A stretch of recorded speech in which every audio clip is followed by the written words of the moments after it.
Hey guys, different video going on. This time we've got Vivek Chugani giving us quite a big of a speech. And this one's going to be a bit longer because obviously he was giving a lot of information out that I thought somebody might find useful. So I edited a bunch of it together and a few clips at the end, so that's why it's about 15 minutes long. Love you all. See you soon. Javi, for you, what do you interpret from big data? We've gone around the room saying what everyone interpreted from big data.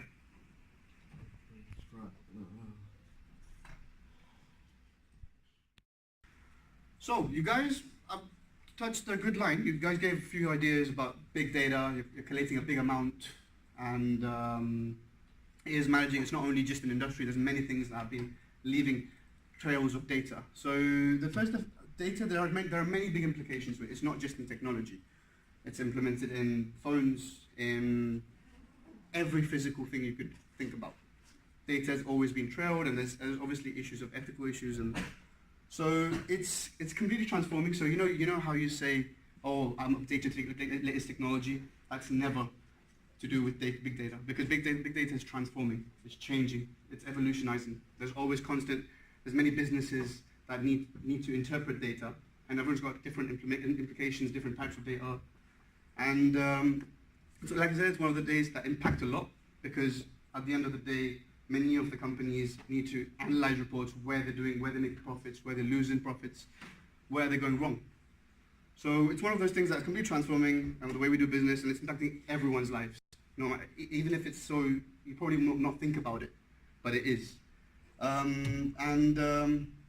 I mentioned earlier, when we said, what do you guys interpret? So big data is like everything we do is increasingly leaving a digital mark, digital frame that we use and analyze, like I said, many companies. So it refers to our ability to use of every increasing volumes of data. So there's always volumes of data that are being increasing in terms of, look for example, Google. What's Google's main goal? Managing information, collating it, categorizing them, getting them all together. So it's not about small amounts of data, or you might think, oh, it's just databases, or it's just like there's major things, major characteristics that each thing. There's this famous quote by Eric Schmidt. He's the executive chairman of Google. He says, from the dawn of civilization until 2003, humankind generated 5 exabytes. It's not even petabytes or terabytes, exabytes of data. Now we produce exabytes every 2 days, and the pace is accelerating. Just imagine when Google started,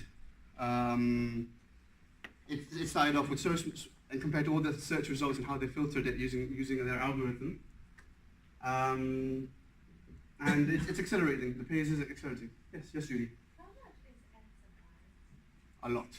Can you check the Yes. Just imagine the amount of searches, the amount of information Google as a search engine it has. It's a huge amount. So this is the famous quote of one of the things he said about data, because it's such a big hot trend that's going on. So like I said, it's implemented in a lot of things that we do. We may not realize it, so such as listening to music, reading a book, and that's all generating data. So if you're reading a book, it obviously stores the author information, so you can branch out to further details. Okay, so where does the author come from? How has he got inspired? How has he got the book? How has he got the ideas? You got just that was just a small example of reading a book, because of the content of the book, how much information it's got, where it's got from, how many it's sold. So there's many things. Also now, these smart devices, smartphones, everyone use it, and it's scary the amount of data it stores nowadays. Hence all these issues of privacy and ethical issues of use of data. I don't know if you guys heard of the scandal that happened with Cambridge Analytica, with releasing Facebook profiles. That's a huge. It impacted a lot of people, because they violated some of their conditions that they mentioned when you sign up for Facebook and that. And many people are against social media. It's not. So it's also scary that some of the when you have Google on your phone, it tracks locations and where you are, where you click the photo, what minute, the coordinates. It's just scary. But it has to be handled properly. There has to be ethics. It's affected a lot of industries. And another example that they say here, your credit card is probably one of the most valuable things that you have, because that's your money, and money is a necessity nowadays. And and wherever you buy, it's tracking now. The bank know where you're spending it, how is it going, how is it coming in, where is it coming from. Hence all these actions that come up, when there's fraudulent things happening within your bank account, they come up to you and say, okay, look, this is all because of data analytics, of collecting all the information, suspecting what's going on. It is, to be fair, it is very hard to find things that do not collect data. It's physically impossible. There's loads of things that collect so much data. Table that table has information. It has a reference number. It has the manufacturer's details, what material, what size. Name anything. It has data involved with it. So as well, it is a bit scary that some of the conversations we have, on the telephone are recorded. When the police, for example, you're under suspect under certain things, and they say, okay, now we're going to track the phone for every conversation. It is used that. So think of all the conversations we have on Facebook, Twitter, all the social media. It's a huge amount of data. People just share it as if it's okay. It's nothing personal. But in fact, you can do so much with that data. Talking about conversations like, these scams that they talk when they say, oh, hello, we've heard you're in an accident. It's scary that the reaction to what you get, okay, you cut the phone straight away or whatever. It is scary because even if you say a simple yes, and your name confirming that it's you, can be used very badly in terms of they can use it for other purposes. That's why it's best not to. So, but the scary bit is it's all collected. It's all collected together. They're digitally recorded, like I mentioned here. Platforms, yes. So also, like we said, there's loads of information. How you've said, I remember you mentioned earlier that the photos and videos, and media, I'm sure they do collect a lot of memory. Memory is also involved in data. Data is my worst nightmare. Why is that? I feel like there's not enough room for the amount of storage I need. That's why you have these many servers and to handle that. Obviously, it is a lot to process. Hence, industries are investing more in their servers and hardware, software, better techniques, also involving AI and machine learning to improve, to make it less manual labor. Instead of having a mathematician to do every calculation, having machines to handle that. Also, you think of CCTV. CCTV also is constantly recording data, it's constantly recording footage. That also is very important how you manage it, because it's not only, it's just a video, not the duration, it's the size, it's where the size come from. Again, it comes to issues of privacy. Yes, Martin? Yeah, I've seen this video how China tracks people, because there's like loads and loads of CCTVs, and they employ these algorithms where pretty much they can recognize you, even not even according to your face, but it tracks like how you walk, then identify you based on that.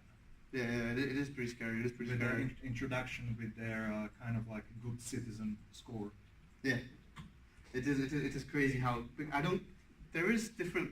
Obviously, not every country is going to apply that approach, but it is scary of how they're monitoring and just using after like you said, people the way they walk. They use patterns to see, okay, to identify you because they've already seen things that you've already done in the past, and it is a bit weird, but I think it is a bit of a crucial way, the whole citizen crediting.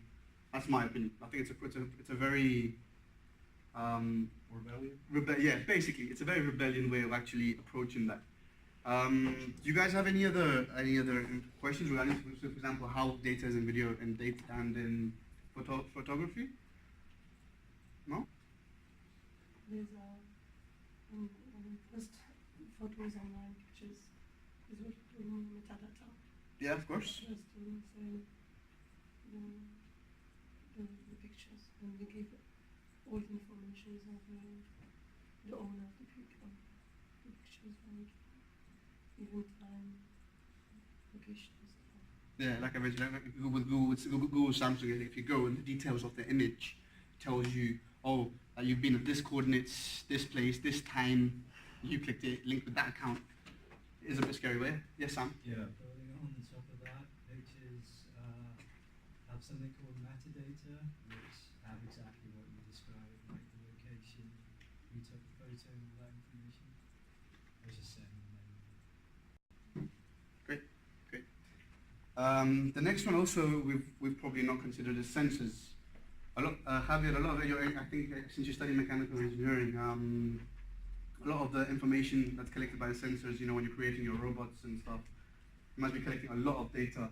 And the majority of for example, our smartphone, the GPS, that's such a beautiful creation, I would say, because this Earth is big, first of all, it's huge. And to get around, it's the way that they use the global positioning system. Like I said, it tracks everything. It's an accelerometer. It includes an accelerometer, tracks speed, direction, and obviously this can be used for physics and more applications. Obviously, this if in big companies, big research companies are tracking stuff and doing research under finding a problem and then solving it, they will use the sensor data. So data is also stored in the sensors. It may even sound a thermometer. Now you got these smart thermometers, you get these smart fridges. They all track your products. They track the temperature. It's how technology is evolving hugely. Why does your fridge need to be smart? Pardon? Why does your fridge need to be smart? It's just how it is, It's like the smartphone, smart TV, smart board, smart fridge. It's a useful thing though. If you look at it in a greater detail, just imagine what if this fridge tells you, oh, you've got milk that's gone off, mate. Yeah, you look at the label, but it will be easier for you. For example, you're at work. I'm just giving this a hypothetical scenario. When you're going in the fridge. Yeah. It's like, You're gonna eat that burger again. It's like a hypothetical scenario. Yeah. You're a business. You're a working class person, and your workplace is next to a supermarket. You're not gonna go. Okay, you go home. Just saying, this is all hypothetical. You go home and then your milk has gone off.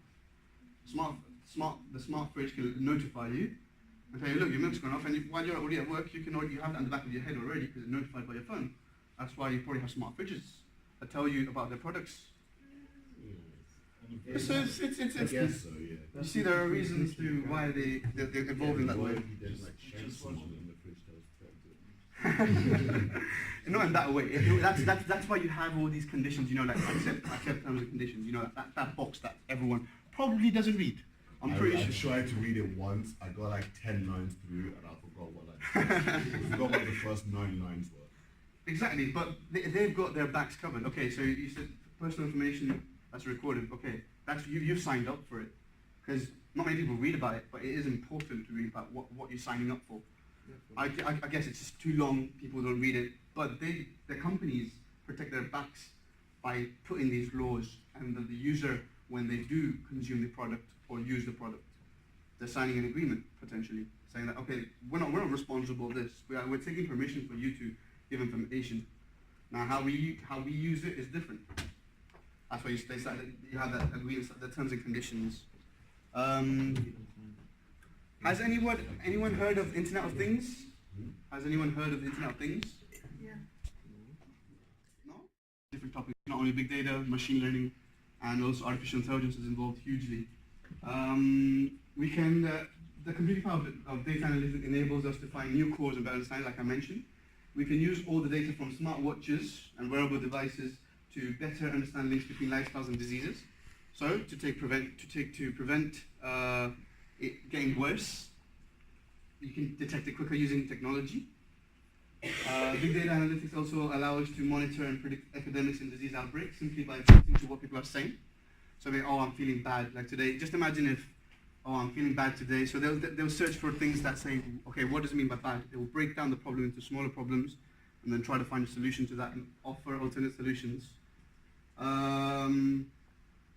Even like when we search on Google or cures for flu, there come the top five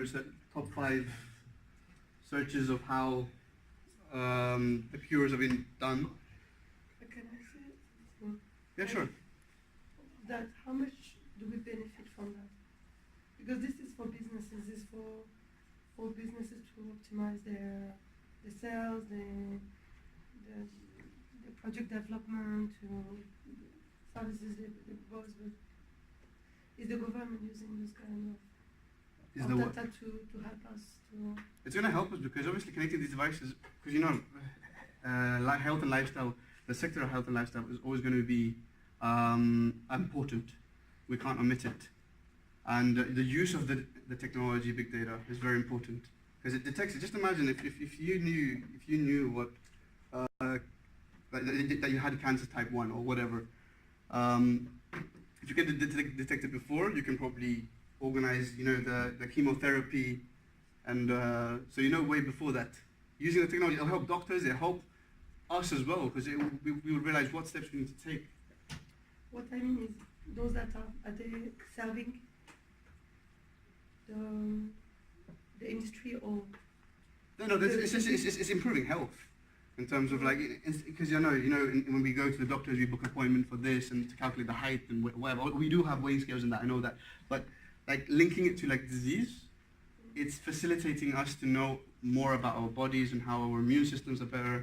I think now as well, on the Samsung phones, you can measure the heart rate, how stressed you are. That does help because you at least know, because sometimes whatever's in your mind is you might overthink some of the stuff, but if you have sensors and equipment that can tell you beforehand what else do you want, you can take action straight away until it becomes too late. I'm not talking about the technology, I'm talking about the data. How does it help us? No, I'm thinking about, you speak about big data, and I have nothing against technology. I like it actually. But speaking about big data, it serves, you understand? It serves a lot of people. Obviously business is one implication. Like I mentioned in health, it helps us to analyze, to predict stuff, to know what's going to happen in the future. Do you get what I mean? I'm not convinced. I'm not convinced of how it's used. For example, when I have to build a prototype and I have to do research, there have probably been publishers about the same topic I've done, so that's data for me of some other people who have used it, so I can use all of that. That will benefit me as a background and develop something further. It's not just benefit companies, it benefits us. But in that's not progress. big data. The data is not compared to what it's talking about. We're talking about analytics. Hey, big data.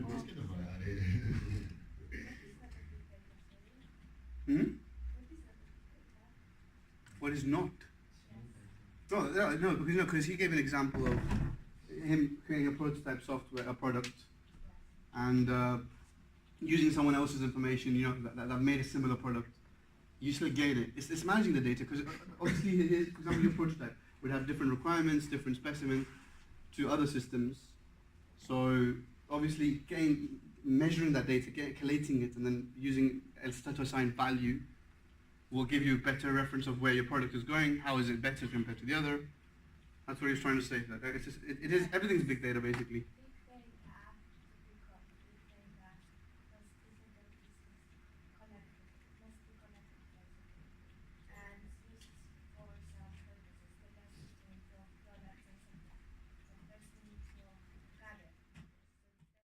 Because of data.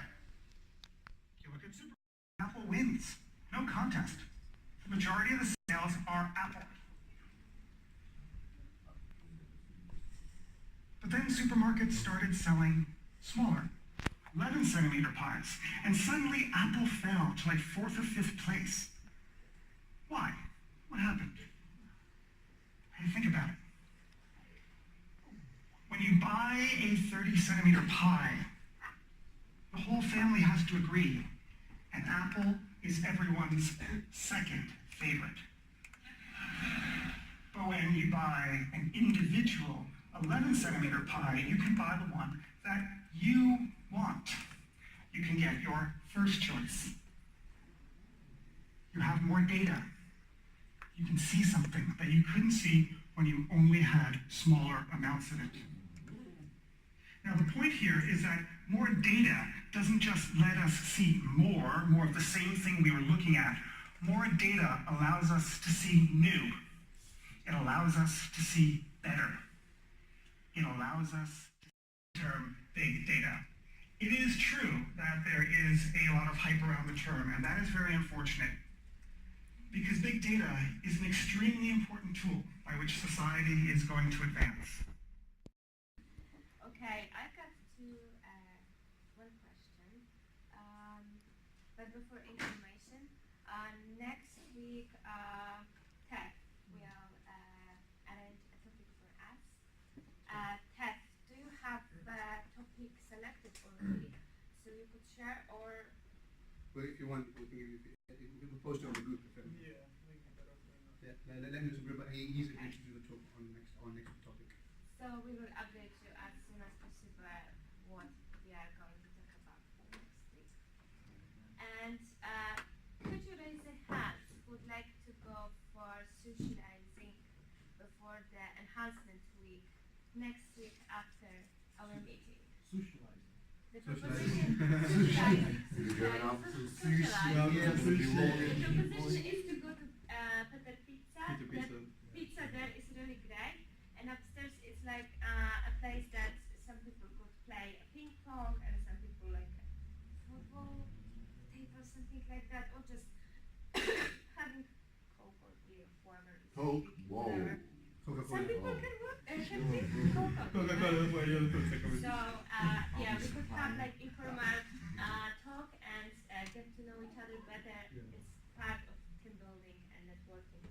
So who would like to come for such social meeting? Raise your hands. Hey girls, come on, don't leave me alone. Okay, so you're welcome. This time, our meeting is only of the of our development society is every Wednesday.